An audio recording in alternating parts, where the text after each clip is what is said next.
Yeah. I mean, they all five of them, I mean, Yeah, we yeah. couldn't lose with any of them, Yeah. but I just No.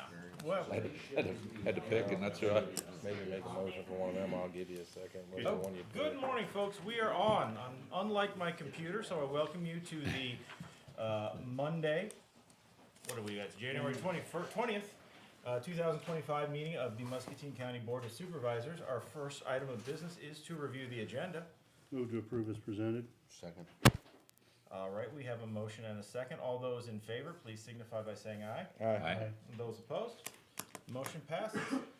Next up is item 3, discussion and possible action to approve claims dated January 2025 in the amount of $678,737.11. I'll move the approval. Second. We have a motion and a second. Is there any discussion? Those in favor signify by saying aye. Aye. Those opposed? Motion passes. Item number 4 is discussion and possible action to approve a contract between Muscatine County and Advanced Correctional Healthcare Incorporated, ACH, for management of a correctional healthcare contract for Muscatine County Jail with Sheriff Quinn Reese and Jail Administrator Matt McCleary. Good morning, gentlemen. Good morning. Last week when we had budget hearings, we talked about this a fairly significant amount. I would reiterate that probably over the last 4 to 5 months, we've gone back and forth with this contract a number of times. Jim's red line versions have been plentiful. So in the end, I think we're coming away with a good contract. So, if you have any other questions, I know we talked quite a bit about it last week. So. And I apologize, I didn't read it as clearly as I could have, but is there so this is a 1-year contract, it looks like? Correct. And are there termination clauses in it? We Okay, have a 6-month termination notice for them, so they can't just walk away, walk away immediately without giving us some time to respond. That was one of the things we negotiated. okay, very good. Any other discussion on this matter? So I would move the approval. Okay, Jeff has moved. Do we have a second? I'll second. Scott seconded. All those in favor signify by saying aye. Aye. Those opposed? Motion passes. And I did notice in the contract, there was some pretty significant language around HIPAA and responsibilities, and I appreciate your attention to that, and protect people's information. They did, when I did ask for Exhibit A last week, and I had not received it from Kevin, so make sure we don't sign it until we get that from Kevin and we have those numbers. Okay? That way we're satisfied with the numbers that are required for all those different categories of service. Okay, thank you, gentlemen. Item number 5 is to review the proposed FY 25-26 General Administration Mental Health Veteran Affairs Budget with Community Services Director Jessica Bopps. Good morning, madam. Morning.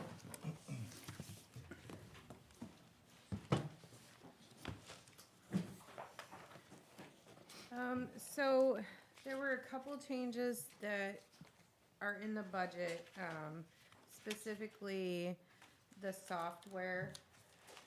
So we had a long-term employee retire. Nancy and I have had several conversations about what we're gonna do with that position. We may not need to rehire if we can put in this software program.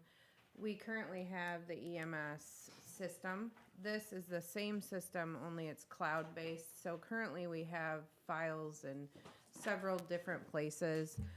Bill and I are gonna have to sit down and kind of look at what we could eliminate from our current software. We have to keep receipts for every single client, of course, that we have payee for. So we have, right now, I want to say 160 payee clients. We have a system that only one person can access. So it all has to be scanned and then entered into this specific system. I'm hoping that if we go to the cloud-based, we can eliminate that altogether. We can eliminate some of the files that we have to keep in the J drive. It would streamline the process of how we get the receipts, how we keep our records, and then if there's an audit, well, when there's an audit, not if, we're audited yearly, we would have everything in the same place. So with the reduction of one FTE, this would increase the budget for the software. So that is one change that I am proposing. Also, I upped the training budget. We have some requirements that we have to attend a training, specifically GAIN. It's a guardianship. It's to keep us current on what's happening with all the new changes in the law. There's conferences that we attend in person, so I upped that a little bit. I did also update rent payments through GA. I upped that $3,000. We are seeing a significant increase in people coming to us looking for assistance with rent. We've had a lot of people lose their jobs and having a hard time finding new ones. We're seeing that need. MCSA had a lot more in their budget. During COVID, that money has gone away. The jobs, this is just anecdotal. I don't have any specific information on this, but I think during COVID, people could kind of walk out and find a job pretty easily. I think that's slowing down a little bit. So we are seeing an increase in people coming in, needing some assistance. They've lost a job. It's taking them a couple months to find a new one, and they're needing that help there. Also, we've seen people coming in, and again, this is just anecdotal. They've had their hours decreased for whatever reason, and they're having trouble making ends meet.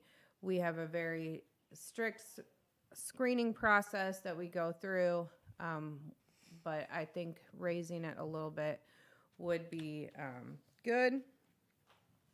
The other thing that I changed, so we are currently charging $41 for all of our trust clients. Social Security allows us to charge up to $55. So I am requesting also that we up that amount to the $55. If a client can't afford that, we can always change it, but most of our clients have that $55. I think with the amount of work we do for our clients, that's warranted for a monthly fee.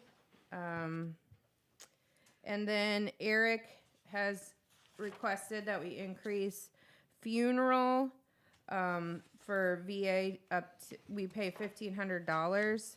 So he wanted that increased a little bit in the budget. Last year, I'm sure you remember that I came and asked that we can go up to $1,500 instead of the $1,000 that we were previously paying. So Eric asked that we put a little bit more in that. So last year's budget was $7,000, and this year I requested $10,000. Those are for veterans that are coming in. Again, they go through the screening process. If they can not afford, then they have a cremation. We don't provide any services, anything like that. It's $1,500. And then those are the only other thing to discuss in terms of the budget is the region funding will be ending June 31st, 2025. Currently under that, I have a portion of my salary out of that, Lindsay and Faith in my office. Eric can absorb some of Lindsay with she also does VA. But again, with eliminating the one position right now, Nancy and I decided to hold on that until we kind of see what happens with the new ASO. If they want to contract any services through us, that may change some of the budget, but we just don't have that information as of yet. We're supposed to be hearing more in the next couple of months about how they want to do things. We don't know. They might come to us and say we will reimburse for some of the things that we're currently doing, but we just don't have that information yet.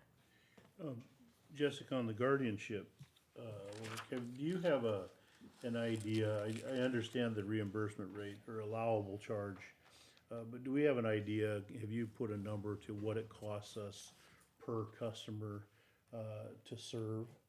As guardian? Yeah.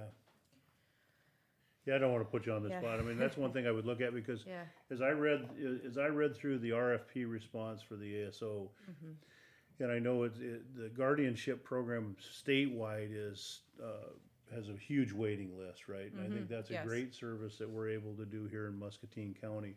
And I believe the ASO has a responsibility to provide guardianship through their contract. And there are very few guardianship programs running in counties around Iowa that I'm aware of. And so I think that I would wanna understand pretty clearly our cost of providing those services if we get into I think it's still a great thing to do for the Muscatine taxpayer, but if we're gonna provide services for others and can contemplate that, then we need to have a pretty thorough look. I know Jim in his office does a lot of pro bono, legal work. You can't count on that if it's not gonna be, something. So I think those are things I would wanna understand as we move forward, because I think guardianship is something that I don't really understand in the ASO response. I read through their response. I don't know what they're planning on doing. There's not a lot of this out there, and I know it's an area woefully underserved in the state, so. Jessica, you might wanna, I mean, I think there's, correct me if I'm wrong, there's guardians, there's conservatorship, and there's payees. Right. And then there are guardians and conservatorship who we're doing both for people. Some we do just guardians, some we do just conservator, some we're just payees through social security or Right. veterans. And then some of them we do both guardian and conservator. So there's really 4 different groups of people that we serve that way. Yeah, we have about 200, I think it's 216 total clients. So that would be any combo of what Jim just mentioned. We may only have guardianship, we may only have conservator, we may have only rep payee, or we might have a combo of all of them. So is the reimbursement, who was it was Social Security Yeah, so Social Security allowable, but what is that for? Is that for payee services? that's for payee. So that's payee Yes. only? Right. So those, and I might just, a guess would be payee services are probably your lowest cost to serve clients. There are Not a lot necessarily. of transactions, but not a lot, they're really basically, it's claims and paying claims, right? Not necessarily. We have, some of our clients need a lot more than others. We may be the only support system they have, and so they may call a lot, they may come in a lot, they may, move a lot, which is all extra things that we have to Some report. complain a lot. Imagine. Well, sure. Okay, well, I think this is an area that I think I think Jessica and the board, we need to watch very carefully over the next 6 months, because it's gonna transition potentially rapidly, and I think we wanna make sure we don't have anybody get lost. Right, and currently the region does not cover any of those services. They cover, what I'm not sure about is gonna be, sheriff transport, the committal costs. So or if someone's court ordered, say, to an RCF, currently the region pays for that. I'm not understanding, and I haven't been told what that's gonna look like after the new ASO takes over, especially if we have someone committed in Muscatine County and they're in Des Moines, the sheriff may have to go get them, and then the region pays for that. I'm not at all sure how that's gonna work. So those are the things that we're hopefully gonna hear more about as we get to know the new ASO. So basically, your budget, in a nutshell, you've had a retirement, we're just gonna that position is not budgeted, or it is budgeted? Did it remain in the budget? We pulled it out of the budget. That was my next question. And then the remaining people, which the question is, what does the future look like as the region pulls back? The remaining people are still in the budget. We've kind of moved the dollars around accordingly, and that kind of accounts for what I see, some of the salary numbers kind of being a little different. Because that one gal we're not replacing, we're thinking that increase in the software up to 15 is gonna help you with that. Yes, And she's not, that gal that's retiring isn't figured into the salary increase up above. correct. So we She's got already one less paid out. employee, but still going up 7%. Plus Because adding what 15,000 happened was you on had software. three, portions of three salaries that were being covered by the region expenses that are no longer covered by the region in 25. And the question, this is a question I have that I don't understand is, community services in the county has always been a point of connection for people in need. And what happens, you can't take that connection point out. It would be disastrous. And so where does that fall and how do we fund, that's the question. And I think Jessica's put a good example of what that looks like, and then I think we're just gonna have to kind of figure it out as we go forward. I think this area is gonna be challenging in the next year and a half. Yeah, I agree. So, if I understand that, prior to the regionalization, or at least that aggressive regionalization, it was kind of the latter half of it, this was something that we could fund out of our levy, this was funded locally. Then the state came, kind of, it's not nationalized, but statalized, if you will, the funding for regions, took that responsibility off our plate and started paying these folks. But now, the state's putting it back onto our plates without the authority to levy for it. I would Basically- think that's correct, yes. I love how Des Moines cuts costs. Just, you pay for it. That's annoying, and that's obviously not your fault, but, and we've kind of found out through the budget hearings we've been doing, you may not see, you put in your budget, Nancy puts this together for us, and you may not have seen the final number, because I think what jumped out to me, and I'm sure jumped out to you, Danny, is it shows salaries going from 362,000 last year to 395,000 this year, and we hear, oh man, we're losing somebody, so that's Right. our point of disconnect, so I'm glad, Jeff and you made that clear that, that's something that's been shoved onto our plate from the Right. state. Yeah, we won't be reimbursed that portion from the region. Yeah, you see, we were, in 24, 25, we were reimbursed 153,000 through the region, that goes away. Is that showing in the revenue? If you go look on your last page, Danny, under general administration, CPC, Yeah. that's the Going down number, by 3/4. So we that's the lost number that that one. goes away. So we lost the We one lo- fifty-three. We're losing that, yep. But Well, and hopefully, 40 with, I only budgeted 40,000 in case we have to give that back to the state if it crosses fiscal years, that's probably not gonna happen, but that's why Okay. that 40,000. Yeah, so you budgeted some because we got a partial to deal with Because it. we have to pay that money back, it's the state's money. Yeah. and hopefully with moving from 41 to 55 per rep payee client, we can get a little bit of that back. I had the numbers. Let me That's, see. well, we're showing that jumps you from 98,000 revenue to 121,000, Right, Yeah, so you pick up which is some. 25,000. And as you talk about the guardian conservatorships, the costs not only include her costs, they include my office costs, which we don't charge anything for. And then there are attorneys that are representing these folks. When you file a guardian conservatorship, they have to have an attorney. And so those attorneys normally get paid from the county. And where do they get paid out of? You pay them? Out of general would be- administration? Or the court budget. Our court budget, court And it- services budget? if the client has the money to pay that, then they pay that Yeah, as well.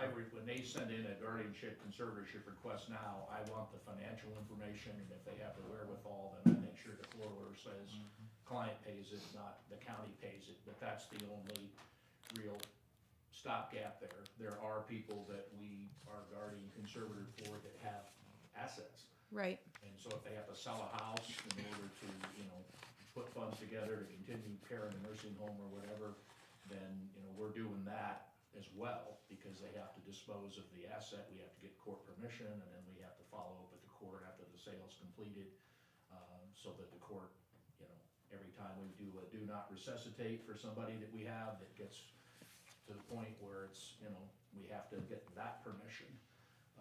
So it's not just getting it set up, there's an annual report, there's a termination report, once they die, we're done, but there are other things that occur along the way that take Yeah, take so time. there's a whole process here with a lot of tentacles, with a lot of costs associated. And that's my concern, is that I'm not sure always everybody understands all the tentacles.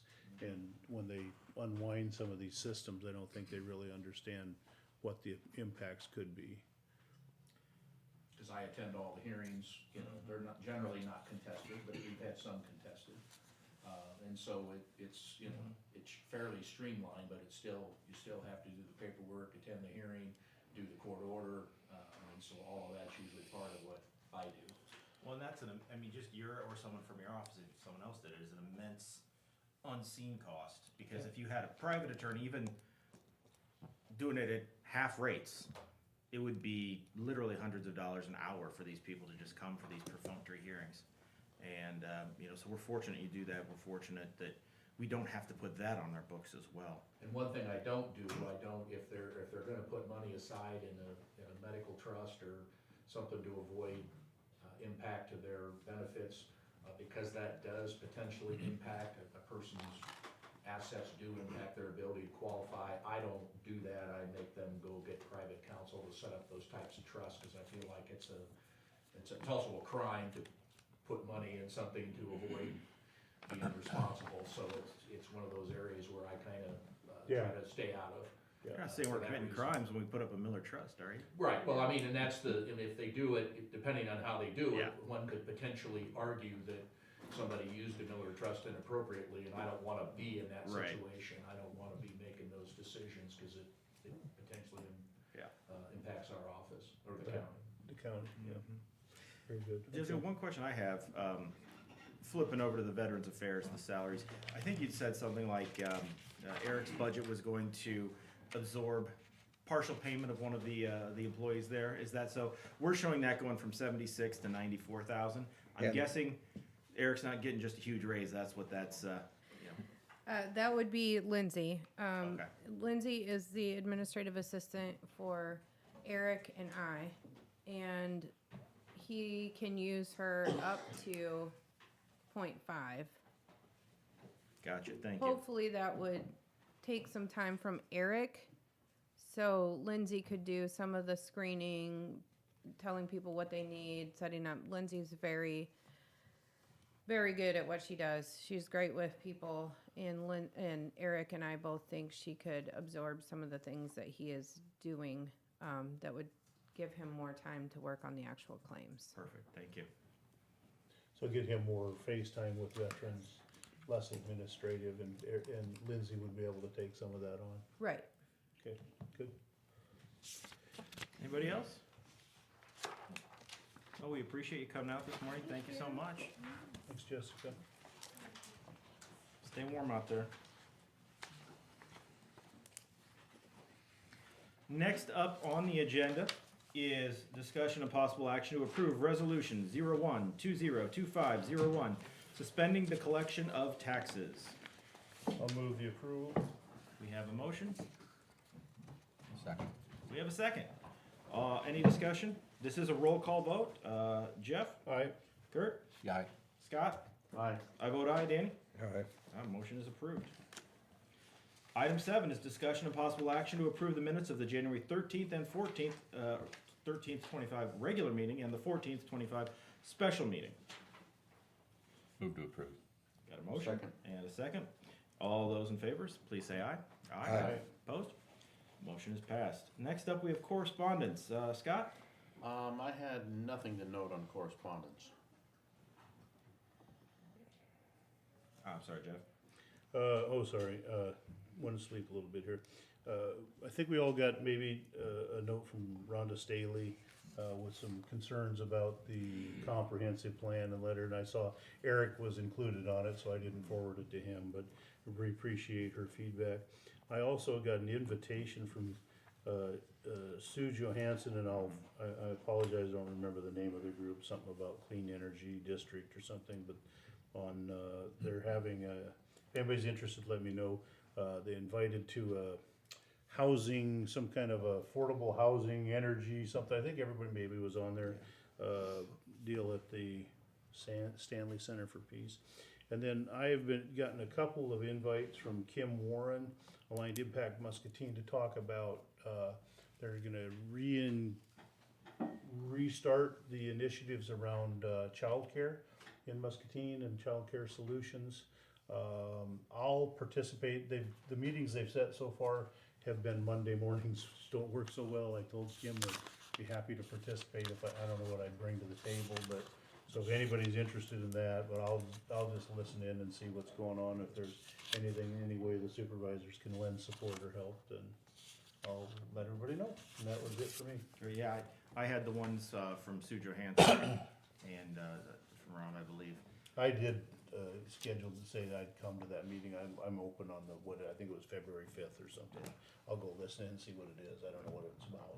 Okay. I also had, contact from the individual that, I referred to you, Jessica. She got back to me thanking me, but especially you and your staff for doing such a good job of addressing this situation, so I just wanted to pass that on. Thank you. Danny? I just had that Sue and Rhonda email. Same for me. Okay. Kurt, how about any committees? Yeah, on Thursday, the 16th, Muscatine County Fair Board meeting. On the 14th, I had the Chamber Economic Development Committee. Okay. On Wednesday, the 15th, we had the Veteran Affairs Commission meeting. Jeff? I had no committees. Scott? On Wednesday the 15th, I had Riverbend Transit, and Randy Zobrist had announced that he's going to retire the end of June. So that's going to be some big shoes to fill and work that direction. He's done an absolutely outstanding job. I believe he's held that position for 27 years, I believe. So I didn't have any inkling that he was even really thinking that strong about Is it. he allowed to do that? I'm sorry? Is he allowed to retire? Well- You know, permit this? I think the board would probably vote that down.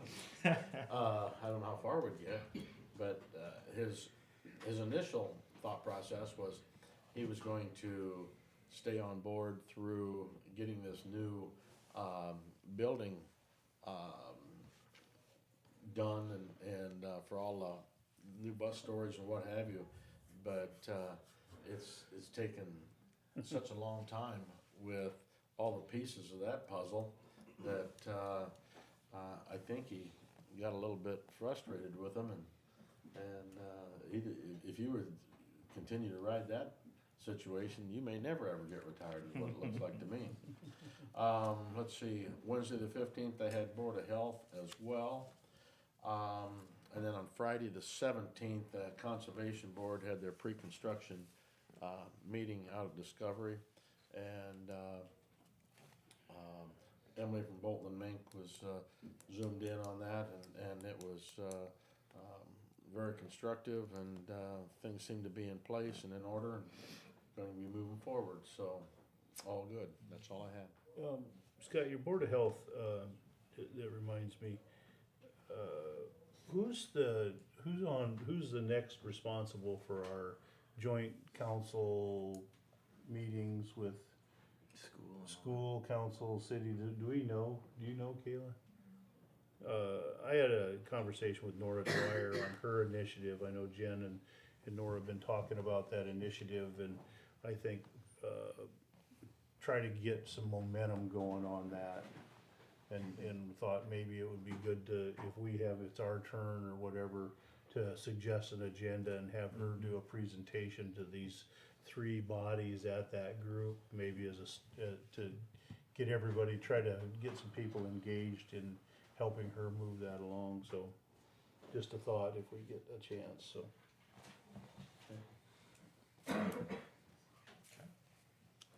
All right. That is Scott? Yeah, that's it. Okay. Next up is number 10, and items with the administration office. 10A is discussion and possible action to indefinitely extend the Director Administrative Services signatory authority to the Budget Administrator. And we talked about this a little bit. This is just to improve flexibility and, and to backstop folks, if someone can't be there, that, we could have Kayla take on that authority. So that's up for possible action. I will move to approve it. I will second. We got a motion and we have a second. Any discussion? All those in favor, please say aye. Aye. Opposed? All right, motion passes. Item 10B is discussion and possible action to appoint Sue O'Donnell to the Muscatine County Historic Preservation Commission to fill a vacancy on a term ending January 1st, 2027. I'll move. We have a motion Second. and a second. Any discussion? We thank Sue for applying, and all those in favor? Aye. Aye. Those opposed? She is approved. Item 10C is discussion and possible action to approve one appointment to the Muscatine County Conservation Board to fill a 5-year term ending December 31st, 2029. And here we had several absolutely excellent folks interested in this, and I don't know, does anybody have strong feelings or thoughts? Yeah, I I don't think we can go wrong. It's an embarrassment of riches here. Yeah, well, this is always a challenge with the conservation board, cause you always get a lot of willing volunteers. The only thing that I looked at, and I don't know, it'd be a conversation maybe with Katie, if, do you see needs on your board? Are there backgrounds or experience that you don't have in board members that would be nice to have, or? Cause I've gotten no feedback from any members of the community or anyone on any of the candidates, and I don't personally know any of them. I know maybe some, so. Not that I can think of, I thought they were all excellent candidates too, so. Yeah, it was, I'm glad I don't have to make it. well, the only thing I saw was, like I said, you kinda have two camps, is that I see. You have a couple of candidates that have, long histories in natural resources, conservation, and public service careers. And then you have a couple of what appear to be younger people that are interested in community service and starting down that line. And so I always, in mine, I would tend to say that, I kinda like some fresh ideas sometimes. And I love the fact that we have what appear to be younger people, I don't know, I'm just making a value judgment there, that are interested in community service and giving back, and I always appreciate that, so. Yeah, based on that, I would, that's kind of my only thought, so. But I also think sometimes with groups, I don't know, most of your meetings, Katie, are evening meetings? They've with been the- Monday, yeah, the third Monday at 6 PM, so. The only thing I could say is, I looked all over those 5 applications. We got some good choices, and I know we appreciate everybody putting in for it. Unfortunately, we only got room for one. But we'd like to thank everybody for putting them in, and unfortunately, we gotta make a decision for. We should keep these on file though for One if and choice. when other spots Yeah. open up. These are excellent. Does anybody wanna make a recommendation or a motion? Well, just based on it, I see that, and I'm not really sure on the name, Dakota, Tristan, Dominic Jacobs.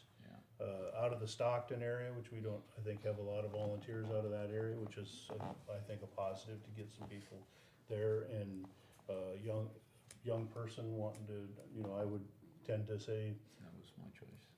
it'd That was be an one I had opportunity. picked. Do I hear a motion to appoint, I'm assuming Mr. Jacobs? I'll second.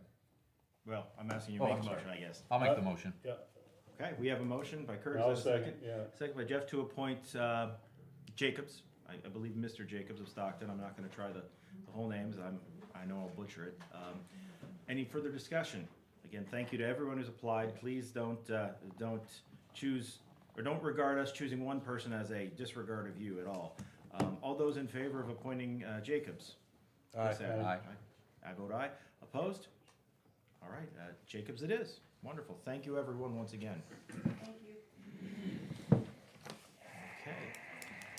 Next up is discussion and, 10D, discussion of possible action on the Board of Supervisors appointments to boards and commissions for 2025.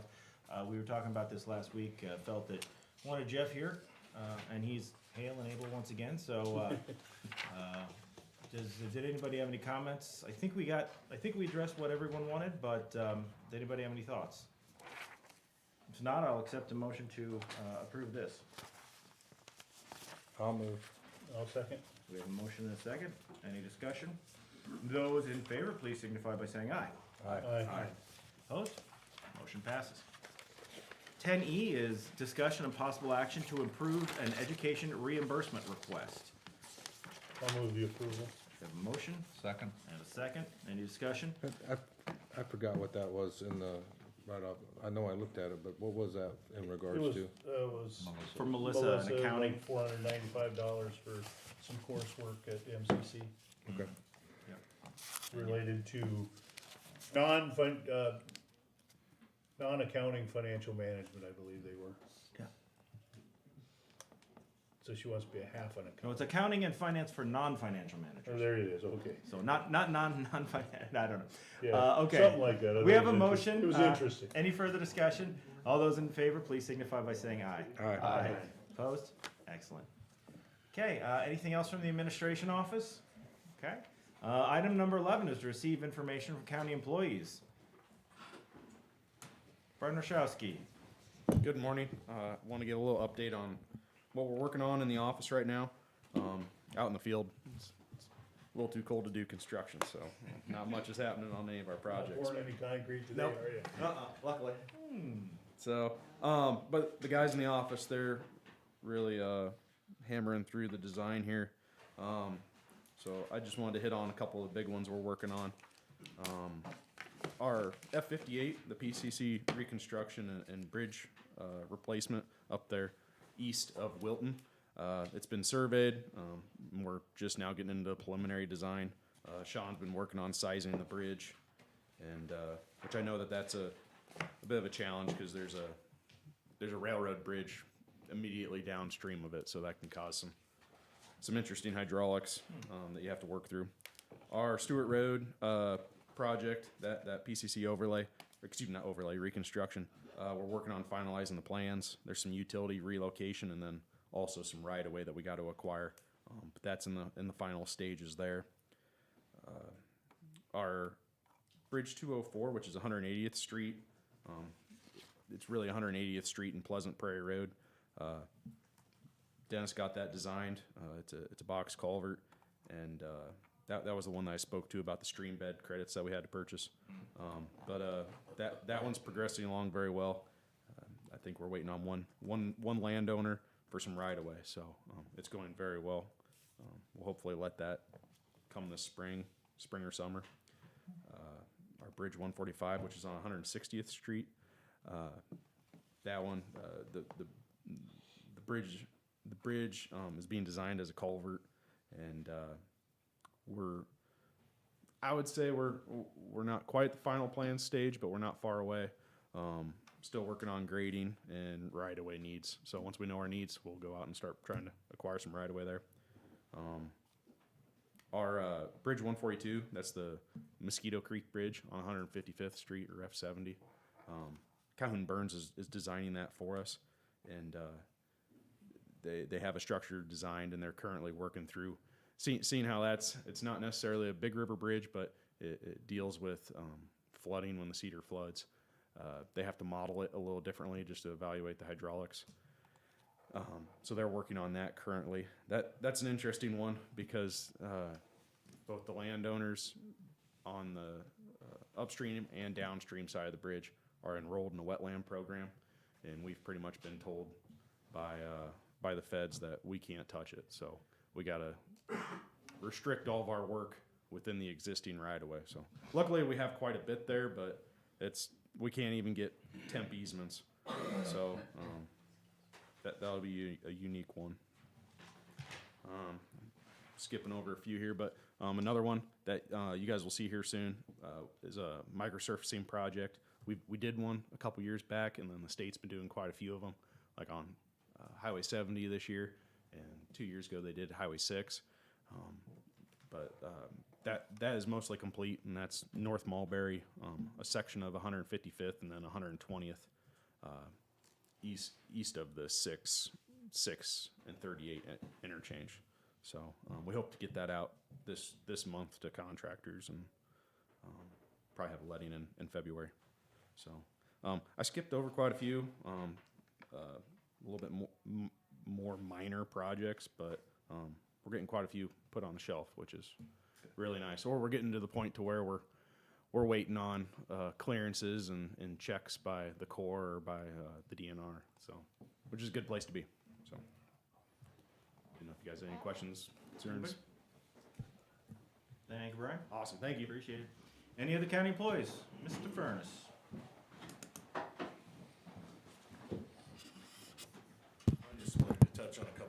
were mentioned through your correspondence reporting.